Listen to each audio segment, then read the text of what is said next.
pin action and help on number 10.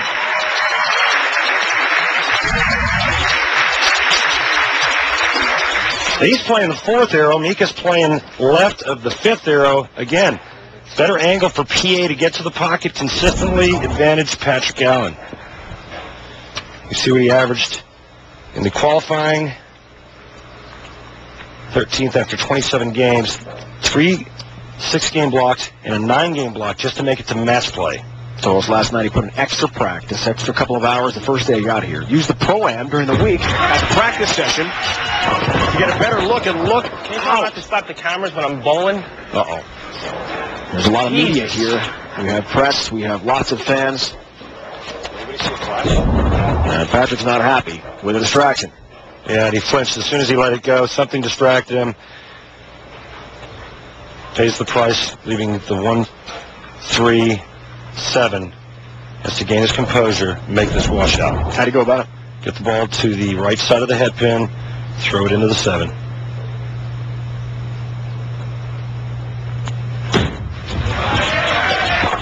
Does not convert. Head pin and the 7 up. Very difficult to overcome the distraction.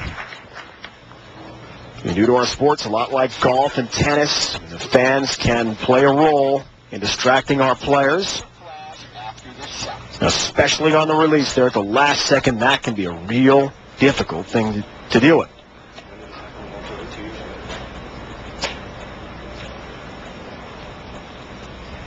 Pin lead for the big fin.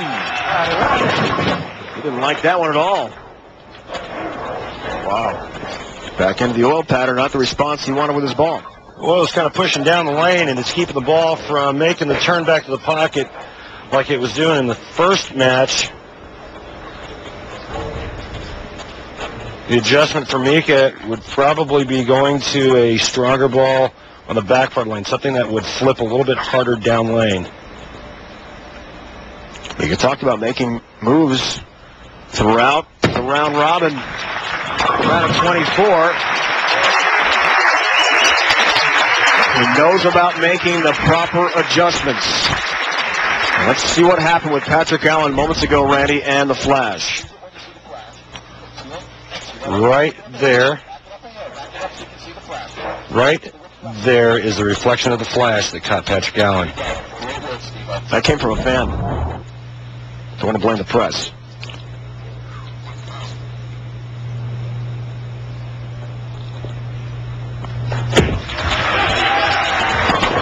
Way high, avoids a split. Wow, big break there. He did make a ball change. You see how much more aggressive that ball was in the back part of the lane, and it almost proved disastrous. You can see right now Mika's fishing, and this is what the players did all week. The ones that were able to stay out of trouble, avoid open frames, figure it out, and maybe catch a late double or 3-bagger would go on to win their match. This oil pattern called by our 4 finalists, the toughest of the year.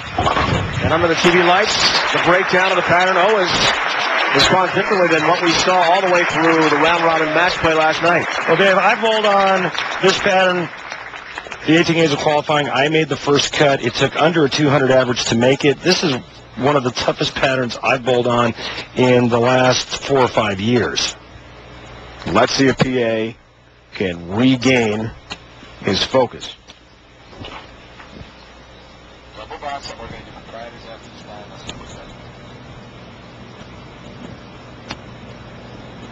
Only down 5 pins, though. Still in the match. That's high, too. Doesn't take much on either side of the lane. A little bit of a pinch or grab at the bottom of the swing makes the ball go high.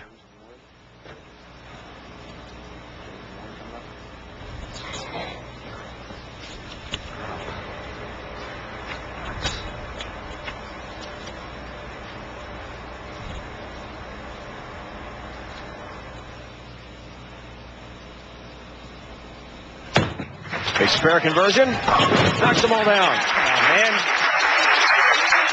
that's the proper response from the early distraction. There's still just a 5-pin spread between these two great champions. PA PA has got to be thinking, although he's a modest fellow, about Player of the Year honors. First time he would have won that.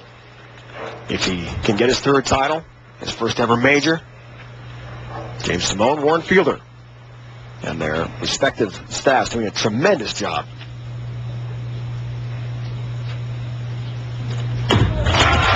Here in North Brunswick, no help on number 10 for Patrick Allen.